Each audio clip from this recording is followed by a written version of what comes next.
Thanks for listening to the Mornings with Carmen LaBerge podcast, made available thanks to support from listeners just like you. Encouraging you to live as an ambassador of God's kingdom in the world. This is Mornings with Carmen LaBerge on Faith Radio. If we're gonna fly, we fly like eagles, arms out wide. If we're gonna fear, we fear no evil. We will rise. By your power we will go. By your spirit we are bold. If we're gonna stand, we stand as giants. If we're gonna walk, we walk as lions. Hey, good morning, good morning, good morning. This is Mornings with Carmen. And I'm Carmen LaBerge, and I have a new studio set up, which is so great, but I can't get my mouse to come back onto my actual screen so that I can see what I'm talking about today. Good morning. Yeah, it's a little bit of a technology challenge when the technology gets ahead of the human being. But there you go. I don't know. Have you ever experienced that? Has your technology ever outpaced your human capacity? Yeah, I just experienced that for just a moment there. But now I'm back. So good morning. Our Growing Your Faith verse of the day comes from Ephesians chapter 4, verse 29. And we're going to talk about what this means, but we're also going to talk about what this cannot mean, what this must not mean. Like it can't mean a bunch of things. So here is Paul speaking to the church, to his fellow Christians in Ephesus, Ephesians chapter 4, verse 29. I mean, this is just straight up sounds like a command, right? Don't use foul or abusive language. That's just the big no-no to foul language. All right, don't use foul or abusive language. Let everything you say be good and helpful, so that your words will be an encouragement to those who hear them. So we're going to talk about what this means, but I think we have to start with a conversation about what this does not mean. So when Paul says, let everything you say be good and helpful, what does he mean? Well, he does not mean that we're just going to stroke people's egos and we're going to affirm them no matter what choices they make, because that is absolutely not the mind of Christ, nor is it demonstrated by the person of Paul. I mean, if you know anything about the Apostle Paul, you know that it wouldn't be consistent with his worldview to say, oh yeah, just stroke people's egos, affirm them no matter what choices they make. In his preaching, in his teaching, in his personal example, Paul doesn't affirm people in their sin. He just doesn't. Paul doesn't affirm people in their misconceptions about God. Paul defended the gospel without growing defensive. Paul argued for the truth without becoming abusive to other people in the process. So, when Paul says don't use foul or abusive language, let everything you say be good and helpful, so that your words will be an encouragement to those who hear them, he doesn't mean stroke other people's egos and affirm them no matter what choices that they make. Nope. He also doesn't mean never call anyone to account. Now, here we would be talking about fellow Christians, because Paul continually called his fellow Christians to account. Paul was an iron sharpens iron kind of guy. But Paul also did not expect non-believers or the non-believing world to know or to follow the ways of Christ. This is an important distinction here. Paul does not expect non-Christians to act like Christians. He doesn't expect the non-Christian Roman world, nor the non-Christian Hellenists, nor the non-Christian Jews, nor the non-Christian pagans of his day to know nor to follow the ways of Christ. Paul expects Christians to be pro-life, but he expects the people in the culture of death, to be pro-death. Paul understood what conformity to the ways of the world looked like, and he called Christians to live distinctly in the midst of a fallen and a broken world, in the midst of a very fallen societal structure. He called Christians to be authentically and distinctly Christian, conformed to Christ. So don't use foul or abusive language. That's going to make you distinctive in the culture today, right? Yeah, absolutely. Let everything you say be good and helpful, so that your words will be an encouragement to those who hear them. What does that mean? Well, one of the things I guess left on my list of what it does not mean is it does not mean leaving people without the truth, like allowing people to just live in lies without the truth. Now, again, if you know Paul, then you know that he preached the gospel always and in all ways. He offered the good news constantly to everyone he encountered. He believed the good news was honestly good, and he desired to help those who were living in the dark or headed down the path that leads to destruction and suffering. He wanted people to see the light. He wanted them to walk in the way of truth. He did not encourage people on just whatever path they happened to be on. He sought to be a good and helpful signpost, leading people toward the light and the truth and the love of God. So, what does it mean? Well, it means what it says. Do not use foul or abusive language. No foul talk, no abusive language. Speech seasoned with salt, yes, but not salty. Making the case for Christ and the cross in heaven, yes, but not by telling people that they're hell-bound as often as inviting them to be heaven-bound. What does it mean to let everything you say be good and helpful so that your words would be an encouragement to those who hear them? Well, it means you become a person of encouragement. And to encourage means to come alongside, to walk with, invitationally, winsomely, nudging, like two animals under the same yoke. So who do you know who could use some gospel encouragement today? We live in a world that tears people down. What would it look like for us to build them up? And let's remind one another that we're fearfully and wonderfully made, that God literally sees you and knows you and loves you. To tell people the good news as if we really believe it's good. To tell people the truth as a way of inviting them from death to life. Not reinforcing the condemnation that's heaped upon them. There's enough foul and abusive language out there. Let's be distinctive in our language and in our patterns of speech today. Let everything you say be helpful and good, so that your words will be an encouragement to those who hear them. I want you to imagine for a moment that you have gone to Haiti to visit your kids. So there are a lot of American parents who have legally adopted children in Haiti. They are now separated from them by a civil war. I want your hearts to go out and up for them today. Our friend Mitch Albom is among them. You know Mitch. He's been here on the show a number of occasions. He was here just recently to share with us about his newest book, The Little Liar. Mitch goes every month to Haiti to visit his kids. He's got, he and his wife have 60 kids in an orphanage there. They're their kids. And Mitch was there when literally all hell broke loose. So we're going to get an update from Billy Hallowell from FaithWire about what happened to Mitch. That's up next here on Mornings with Carmen.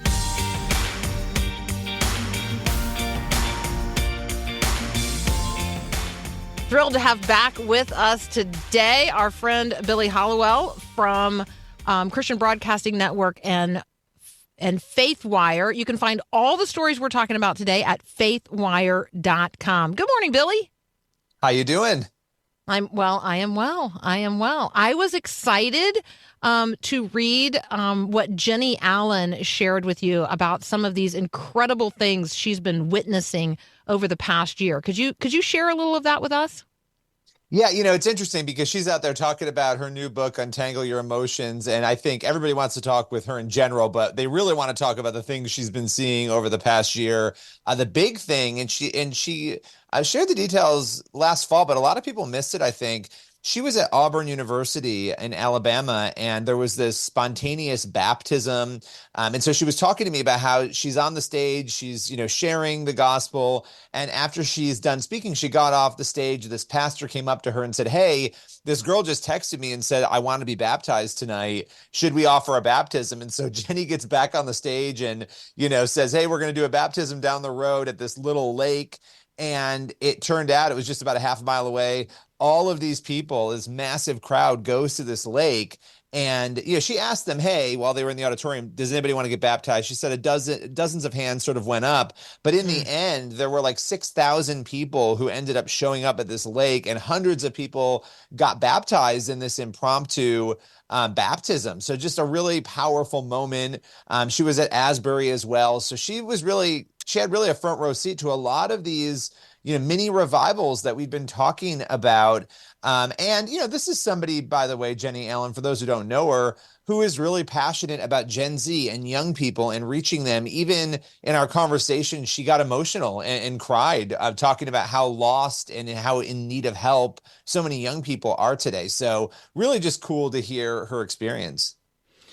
I wonder, Billy, how many of us just are prepared to do that. I mean, I'm thinking about Philip and the Ethiopian who happens to be a eunuch who he encounters on the road, and he opens the word to him in a way that guy can understand who Jesus is and what he has done. And then what does that guy want? Well, he wants to be baptized, and they just stop right there on the road and do it. And I just wonder, in our having come out of a couple of generations of very, very formalized religious process, if there are some of us who we're a little caught off guard by even the language of spontaneous baptism, like the idea that, somebody would just ask, does anybody want to be baptized? And then they would just go down the road to a lake and people would be baptized. Like, I love that. It's refreshing. It's also, I think, for people who think about, no, things should be more organized and there should be some group of people keeping track of all these things. Like, right, there's that shift maybe is taking place culturally. Yeah. Are we ready to we're so busy, we're so consumed with all the things going on around us. Are we ready to step up to the plate and be flexible for what God wants us to be flexible for? And I think that is, and look, I mean, we can judge Gen Z all day long and laugh about how silly they are and they believe in 57 genders and all these other things. But the reality is that the older generations, we're the ones who raised Gen Z. We're the ones who've created this climate and this environment. And so we need, as believers, to step up to the plate, obviously, and remedy some of what we've sort of allowed to have happen in the culture, because as Jenny was saying, a lot of these young people, they're craving it, they want it, and we're watching these revivals because of that. And so there are going to be more of these impromptu moments. That's my point, where we are going to have to be flexible and step up to the plate and be willing to do. I mean, she went out to a random lake and just did this, right? Imagine had she not shown up that night, had she not got back on that stage, all those people, I'm sure they would have gotten baptized at some other point, but it wouldn't have happened that night. So it's a pretty cool testimony to just listening to God even in the moment. We had occasion, hasn't been that long ago, to have author Mitch Albom here sharing with us about his latest book, which is The Little Liar. If you're listening right now, you will remember Mitch as the author of Tuesdays with Morrie, or The 5 People You Meet in Heaven, or maybe The Stranger in the Lifeboat. Every time he comes on, Billy, we talk with him about what God has called him to in terms of his work in Haiti through Have Faith Haiti, the orphanage that he and his wife, Janine, started there. When the Haitian government collapsed, when the gangs took over, Mitch was actually in Haiti, and you had occasion to talk with him about what happened. Could you tell us that story? Yeah, I mean, those who are wondering, well, why was he in Haiti? Your listeners will know this because you have talked with him quite a bit about the orphanage he runs that you just mentioned. But he goes to Haiti once a month. So this is, you talk about commitment. This is somebody who, and his whole backstory is amazing. We won't get into it now, but how he ended up taking on this orphanage. But he has 60 kids, 40 staff at this orphanage. And, he's down there constantly. So we happened to be there when the violence broke out. And I mean, look, Americans needed to get out for a variety of reasons. Being held hostage is one thing, being taken by these gangs. You have a very famous author, right, who I would imagine for Mitch, and he didn't say this, but he's probably even in more of grave danger of having something happen to him because of who he is. And so he had happened to bring with him 8 other people who were there. One of them had never been outside of the country before. And here he is bringing them there to see the amazing work he's doing, and this happens, and they needed to flee and leave. The most alarming part of this story, honestly, to me, obviously the violence that's going on, but the fact that when he reached out to the United States government for help, it didn't go anywhere. they got no help. He said it was pretty clear that if we were going to find a way out, we were going to have to do it independently. And that's just terrifying to think that our own government in a situation like that isn't really there to help. But thankfully, there were a couple of members of Congress, Corey Mills in Florida being one of them, who operated independently, and he was able to work with them. They had to come in the dead of night when the gangs could not see the helicopters come. And he described a very chaotic situation in which the 10 of them, again, the 8 people he brought, him and his wife, they had to flee into this helicopter in the dead of night, run into it. There were only 4 seats, so that tells you how small this helicopter was. They were basically a ball of human beings as this helicopter quickly took off to get them to safety and out of Haiti in the middle of this chaos. So those are the bullet points, but it was a very terrifying ordeal. Yeah, I feel confident that he will reflect on it, and we will have the opportunity to hear more about that as time unfolds. I also know that it's just heartbreaking for not only Mitch and his wife, but for all of those who are supportive of people, individuals, and kids in particular in Haiti. And this is a heartbreaking scenario that is unfolding there. And so let us be praying for each and every one. We're going to take a brief break. When we come back, we'll continue our conversation with Billy Hallowell. Again, you can find all of the stories we're talking about today and a whole lot more at faithwire.com. Anne texted me, and then we had a conversation on the phone. She's 86 years old, and her husband, Bob, is 96. She listens to the podcast every single day, and she gets a lot of encouragement for her walk of faith in the midst of a life that has grown difficult and weary in many ways. Anne has a Faith Radio story, and so do you. If Faith Radio is a part of your daily journey with God, we'd love to hear your story. Share how God is using Faith Radio to encourage you and help you grow at myfaithradio.com. And who knows, maybe Anne will hear your story and be encouraged as well.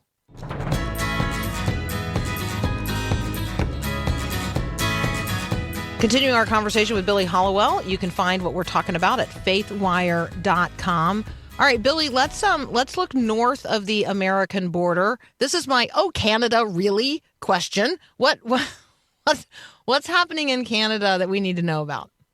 Well, oh boy, if you care about religious liberty and the First Amendment, which they don't obviously have the First Amendment, we do, but if you care about those issues, you need to be watching this. I sat down with Jeff King. He's the president of International Christian Concern. There are a couple of different bills under consideration. The first was Bill C-367. And again, this is a bill in Canada, not America, but it would amend the criminal code and take away some religious exemptions that have traditionally protected Christians and other people of faith. This particular bill, he likened it to the Equality Act, which was, of course, U.S. legislation pushed by the Biden administration. It failed to pass, but he said this is very similar. As you recall, the Equality Act, it sought to sort of ban discrimination based on sexual orientation and gender identity, and it would have affected a lot of different facets of life. This other bill, though, in Canada, C-367, King said this basically makes biblical claims or basing objections to certain issues on not just the Bible, but the Quran. If you're a Muslim and you say, well, the Quran, precludes us from having same-sex relations, let's say, you could run into a real problem. And those protections based on your faith and religion, they would basically fade away under this bill if it were to be passed. And so it's a very sort of in the weeds issue, but essentially what is happening is that the provisions that allow you to make those arguments under faith, right now you get a pass on that. If you say, hey, I'm a Christian and I'm making this public argument based on my faith, you're allowed to do that, as you should be in any free democracy. They would be rescinding that part of the criminal code. They'd be taking that away. And this has to do with, what they call willful promotion of hatred, right? It's very vague, and we have this all at FaithWire. You can read about it. But currently there are those religious protections tied to that provision that would go away. That particular bill stalled. And it appears on February 5th, Bill C-373, which is the exact same bill, was again brought forward. So this is under consideration right now that would, again, repeal these freedoms. It's leading King and others to sound the alarm that really persecution could unfold and that Christians and others could actually be jailed, potentially for quoting the Bible on some of these issues. So it's something to watch. Whenever the law is very vague like this, it's something you want to keep an eye on. Well, because any time that somebody could use their own personal interpretive key in relationship to something, that's when it's not expressly spelled out or explicitly spelled out, then it's open to interpretation. And in these days, open to interpretation is often, over and against those who want to express their faith, like you say, by the plain meaning of Scripture read in public or something like that. So it's really helpful. Thank you for alerting us to that. There's another religious liberty case, this one here in the United States of America. You're going to have to go back and sort of retell the story from a year ago. Who is Dr. Johnson Varkey, and where does he teach, and what happened? Yeah, so Dr. Varkey is a Texas college professor. He was apparently fired, he claims, after university leaders found his teachings to be, quote, too religious. And so he's been reinstated to his position, but it's been a year of him battling. He worked with First Liberty, and we'll kind of go back into what happened. He was a professor at St. Philip's College in San Antonio, Texas, and the claim was that he was fired in the beginnings of 2023 for teaching standard principles about human biology and reproduction. And really a very bizarre case, because he's been a biology professor for a couple of decades, and he said he has consistently taught the same facts about the human reproductive system. He's never had any problems, but all of that changed last year. He got a notice of dismissal, which he said was very surprising to him because he had never gotten a letter like that before in all of those years of teaching. And he believes that his lessons on human biology and sex being determined by chromosomes X and Y, basic science, that those things sparked complaints that led to his dismissal. He was told there was an ethics violation on him. This investigation would be unfolding. He was never told, he says, what the actual complaints were. He received no response from HR when he inquired to find out why he was being investigated. And then he got a letter of termination. And so that was very shocking, having, he said, not had the chance to defend himself, and believing, again, he had to speculate, this has to be because of what I've been teaching, on these issues of, gender, right, and basic biology. And so from the very beginning, his attorneys felt this was unfair, that he was targeted based on his religious beliefs. One of the details of this case is that he is also a pastor outside of his work as, a professor. And he thought maybe they had found out about that, some of the students, and were targeting him. They filed a complaint with the EEOC, the Equal Employment Opportunity Commission, and that actually is still under advisement. That has not come to a conclusion, but the district, the college district, the Alamo Community College District, they have decided to reinstate him, probably to avoid a protracted, chaotic legal battle that would unfold. So he's supposed to be heading back to the classroom, and this ordeal should hopefully be over. Yeah, he also has an on-air Bible teaching ministry with an AM station there in San Antonio. So, it may not just be that he's a pastor at a church in San Antonio, but he's also on the airwaves. And so I think sometimes, Billy, this idea that, we're going to be able to keep these portions and parts of our lives separate. I mean, in reality, we are public Christians. We are publicly Christian, and we are publicly Christian in all of the environments where we find ourselves. I don't think that if you're just teaching what's in the biology textbooks, which is what he was doing for 19 years, I don't think the fact that you are a Christian should matter to the students. But you and I both know that in the climate in which we find ourselves today, it actually does matter. So I think it's a helpful story. I'm thankful for the current status of it. But I also recognize that, this story could certainly take another turn.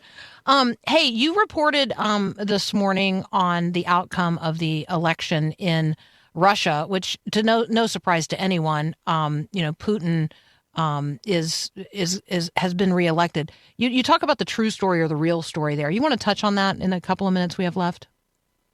Yeah, look, at the end of the day, when it comes to Russia, this idea that we're seeing something legitimate happen electorally, I think the world knows that is not the case, most likely, that we're seeing a situation where somebody's moving into their fifth reign at this point. And it's somebody who doesn't want to let go of power. We have the Ukraine war continuing to rage. We have so much chaos across the board in that region.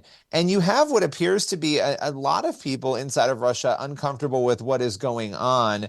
And here we are in America in an election year, right, with our system. And of course, there's chaos and complaints here and all sorts of different debates going on. But I think it points us back to the need to make sure we protect the freedoms that we have here, right? Because we're watching a very powerful and large country really stuck under the duress of one man's ongoing reign. And so, these elections, it just makes you wonder what's going on beneath the surface, because the idea that somebody is winning with that massive of a proportion of the population on their side, I mean, we don't see that even in America, right? We don't see those sorts of numbers here, even when people love a politician. So it's very strange times that we're living in. It's really helpful. It's really helpful. Thank you so much, as always, for joining us. Thank you for what you do every day. You guys can check out what we talked about today, but every day at faithwire.com. So when you think about the questions you might be asked today, what if you were asked, what if somebody turned to you and said, hey, do you have a basically positive view of religion's role in public life or a basically negative view? Do you think that religious people and people of religious faith, do you think those people positively engage in the culture of the day? Or do you think that, people of faith, well, it's really kind of a negative influence? Well, Pew Research recently just surveyed on this topic. Here's what they found. 80% of U.S. adults, so that's 8 in 10, say that religion's role in American life is shrinking. So that's maybe not surprising. Right? We know about the great de-churching. We know that some 40 million Americans have parted ways with religious institutions over the last 25 years. So not a surprise that folks would say, yeah, I think that religion's role in American life, I think it's shrinking. Well, that's just by virtue of the fact that we the people, have become less religious. However, people also think that it would be better if religion had a larger role in American life. So isn't that curious? Most Americans who say that religion's influence is shrinking aren't actually happy about it. I think that's surprising. So people actually wish, they express a desire for there to be more religious influence in American life. I find that really surprising. Now, that doesn't mean that they personally are saying, hey, I want to become more religious. I want to be more engaged in a religious community and thereby become a part of the positive influence. No, they just recognize that there was a time when things were better in the culture. Now, they can't necessarily tell you what better means, but they do know that when the Bible more significantly influenced Americans and therefore American jurisprudence, the law, things were better. They can't define better. They just know that they feel like it was better back in a day and time when more people in America were guided by what the scriptures say. Tim Carney is an author. He works in the very secular environment of Washington, D.C. He happens to be Catholic. He happens to have 6 kids. He happens to be a senior fellow at the American Enterprise Institute. And he has a new book called Family Unfriendly: How Our Culture Made Raising Kids Much Harder Than It Needs to Be. Tim Carney joins us next. You're listening to Mornings with Carmen.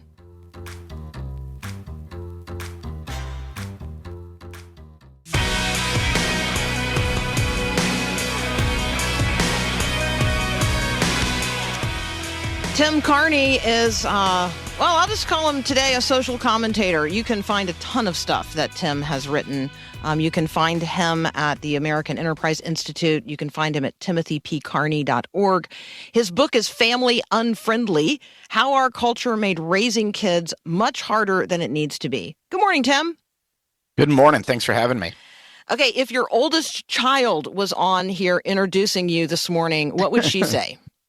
I'm actually hiding in her bedroom right now while the other kids run out to school. What would she say? That I'm a dad of 6 children, that I try hard at making a healthy and tasty breakfast every morning, and that she is very grateful that this book that I've been working on for 3 years is finally hitting the shelves today. Yeah, because she gets her dad back. Like, great. Yeah. Well, after this week of doing your Right. show and shows like it all week long, yes. Okay. I think let's start here. Your first moments as a dad, because that takes us back to 2006. It takes us into the baby boomlet. You are staring at a baby in a makeshift nursery in the hallway. Talk about that burden of love that you describe, but then also the truth you discover. So you imagine looking at this perfect little face and thinking, what are you going to look like as a toddler? I was thinking, are you going to be a big sister, hopefully to a bunch of little brothers and sisters? Are you going to grow up one day and be this woman who maybe will get married and give me grandkids? And in the middle of these thoughts, I get tapped on the shoulder by the nurse who says, "Sir, your baby is in the other bassinet. You're currently staring at somebody else's child."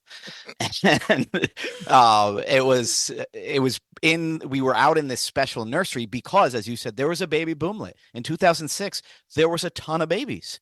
You had Tom Cruise and Katie Holmes had a baby. Brad Pitt and Angelina Jolie had a baby. And there was and then the next year in 2007, there was even more babies. The highest number of babies born, over 4.3 million in the US in 2007. Everybody said baby boom is coming. The millennials are just coming of age. And then it didn't happen. We instead got a baby bust. Since 2007, the number of babies born in the U.S. has gone down almost every single year, and we're now down to 3.6 million, down from 4.3 just 15 years ago. So I want to talk about why that matters and why we should care, that we have dropped below the red line of the replacement rate. But before we do that, I want to talk about just a little longer about your family, because your family has now become an exhibit of sorts. Talk about that. Yeah, so when people ask me, "Oh, 6 kids, how do you do it? I can barely handle 2." I always start by bragging about my systems because I like to think of myself as, well, I run a tight ship or something. But one of the systems I have that actually works, unlike most of them, one of them that actually works was how I would go to the National Zoo. They have paid parking lot, but I'm too cheap to pay for stuff like that. And so I found if you park on the street at the entrance to the zoo, you can park for free on a Saturday, and then you can just slowly march down the hill that is the zoo to all the exhibits. But when you get to the bottom, everybody's exhausted. And so I realized no more looking at animals, just a forced march, like a military thing up to the top. But I'd bring my double stroller with a little skateboard thing on the back and my baby carrier. So 2 kids in the stroller, one on the skateboard thing on the back, one strapped to me, one on my right, one on my left, start marching up the hill. And if you've ever been in a situation like that, you see people smile at you or look at you shocked or something. At one point, a kid pulled on his dad's hand as his dad was looking at a sea lion and then pointed at me and said, "Hey, Dad, look at that." So we had gone to the zoo and accidentally became an exhibit, in part because, again, families with 6 kids in the Washington, D.C. area are not terribly common. The average family size has been shrinking, but also it brought joy to people's eyes. It was fun for people to see kids, to see a bunch of them, to see a big, lively clan. Yeah, no, absolutely. All right. So we're talking with Timothy Carney. We're talking about his brand new book, Family Unfriendly: How Our Culture Made Raising Kids Much Harder Than It Needs to Be. You outlined the problem. You give us all the reasons that the culture is less friendly to parenting. And some of that is just a conversation about demographics. You talk about, again, that there are fewer children in America today than there were 10 years ago. That seems a little bit crazy. I like the conversation about the age onion, not the age pyramid. That's really fun. But talk about why we should care. Why should we care that the number of babies born has dropped consistently since 2006, 2007, and that the replacement rate is now down below the red line? Like, why should we care? Yes, so I mean, so yeah, the birth rate in the U.S., what they call the total fertility rate, is about 1.6 to 1.7 babies per woman, and the replacement level is about 2.1. So we're significantly far below that. So the first reason is economics, and this isn't the most important reason, but for a lot of people, it's the one I can get them to care about. That right now, as you said, we already have fewer children than we did a decade ago. The working age population. So this is the number of people who could possibly be in the workforce. That has flatlined and that will start falling soon. It's already falling in countries like Japan. When we have fewer workers, that doesn't just mean, first of all, fewer people paying into Social Security and Medicare, but also just means fewer people doing productive things. And that means that however much retirement savings you have, if you can't get somebody to come and clean out your gutters or fix your leaky pipe, you can't do that if there's nobody there to do it. And so your retirement savings are worthless. And I don't think artificial intelligence is going to be good enough by the time we retire to take care of that. But again, I think that's almost the least important reason, because I also see that a society with fewer children is a sadder society with less hope. And that is both a cause and a reflection of the deeper cause. That is, having fewer kids as a society actually makes us less happy, but also it reflects that something is deeply wrong. And that's why in the book title, I say it's a family unfriendly culture. It really reflects the fact that something is wrong. If people still want 2.7 children, but then are settling for or only getting 1.7, which is what all the numbers show, then that says we have a real deficit of flesh and blood. We have a deficit of family. Because people don't just make these decisions as an individual or as a couple. It's part of a broader culture, part of a broader society. We always need society to support families. And if we're falling short that much, it means that we're not doing our job as a society to support families enough. We're talking with Tim Carney, and we're talking about his new book, Family Unfriendly. We are going to get to the positive vision. I totally want you to cast the vision. I want you to talk about the tree as the central tree in a fruitful garden. But before we jump there, I want you to talk about this concept of goodness. Like, the signs of unhealth are all around us, and we could point to those. I really appreciate that you talk about the way that our culture is failing to redirect us toward unselfishness and the common good. Like, our problems are deep and they're spiritual. That's exactly right. So when people say that when I ask people, why aren't millennials or Gen Z having babies? People would say, well, they're selfish. And I think, well, yes, they're selfish. They're humans. Like the story, I always joke that if I made a chart of human selfishness, it would be at 0, and then Adam and Eve eat the fruit, and it goes up to 100, and it's been at that level ever since. So why would some cultures seem to be more selfish than others? Because it is a job of culture. It is a job of society, as you said, to mitigate our selfishness, to steer our self-interest towards the common good, to develop the habits of thinking of others, thinking of a broader good, to start to value sacrifice, for instance, sacrifice for others, laying down your life for a friend. And our culture that's where we're failing. That's where we used to be one of the best. The United States, I think, we're in a lot of measures with the most Christian country in the world. And we had a much higher birth rate 15 years ago than all of Europe.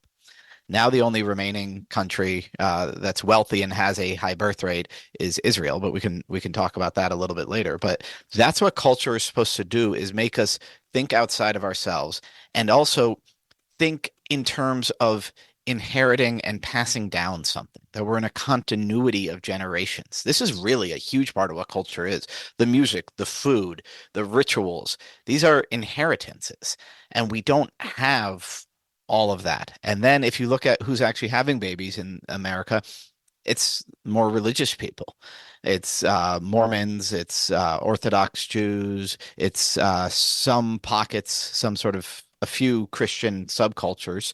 And so that is also the idea that reflects the fact that what we inherit as far as sacrifice for others, the idea that life itself is good, even if it seems at the time to be really a pain to, be pregnant, have a baby, have to wake up in the middle of the night, the idea that that's worth it, that has to get passed down in a way that's not just a logical argument, but is in a broader cultural and spiritual context. All right, shout out this morning to Megan, who has 3 babies under the age of 4. And Wow. shout out to Beth and Mary Scarlett, who are making people right now, like whole other people are being formed in their wombs. And so we just want to acknowledge the goodness of God. Children are a heritage from the Lord, Psalm 127 says. Offspring, a reward from him, like arrows in the hands of a warrior, are children born in one's youth. Blessed is the man whose quiver is full of them. We're talking with Timothy Carney. His brand new book, Family Unfriendly, How Our Culture Made Raising Kids Much Harder Than It Needs to Be. This is a book that you could do in a book discussion with totally 100% secular neighbors.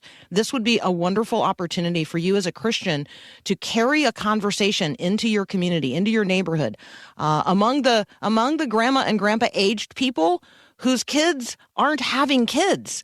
And we're going to talk about Madison County, Idaho, and we're going to talk about Israel, and we're going to talk about the future of America. All of that next as we examine the tree as the central tree of a fruitful garden. That would be the vision we're going to cast next for a culture recultivated, where families can thrive. You're listening to Mornings with Carmen. As we consider the life of Jesus and the life of the first generation of Christians, reading here the book of Acts and all the letters to the Christians in the New Testament, we see people who wake up. They come to see and understand and then receive Jesus as their Savior and Lord. And it changes everything.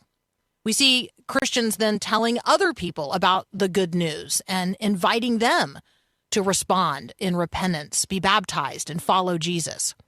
The movement of Christianity grows person by person and then exponentially as people walking in darkness receive the light of Christ and want others to know what they know and have what they have. Well, you and I are living in dark days. People need light.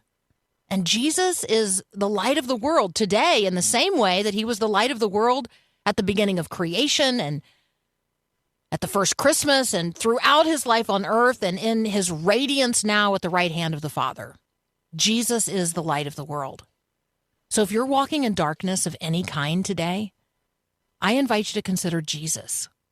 If you'd like to know more about what it means to begin a relationship with Christ or to chat with someone about it, just text the word faith to 41224.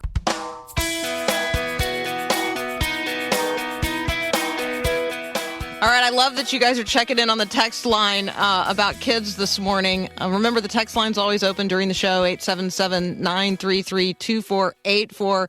David, delivering the mail in North Dakota, checking in, says, I, too, have been blessed with 6 kids. It is so much fun. We're talking with Timothy Carney. He's got 6 kids. And we're talking with him about his new book, Family Unfriendly, How Our Culture Made Raising Kids Much Harder Than It Needs to Be. It's got all of the sociological and demographic information that you're going to need, tons of research, timely stories that are gathered from around the country and even around the world, Tim's own experience as a father of 6, but maybe most importantly, a real vision. The casting of a vision that our culture, I mean, you guys know this because we talk about being culture cultivators all the time and tilling the soil of the cultural conversations.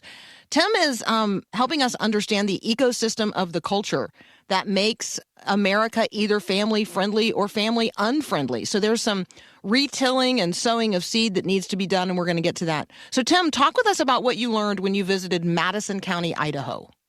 So I found Madison County, Idaho, just by crunching some numbers. I had a research assistant and I said, which county in the United States has the most births per people?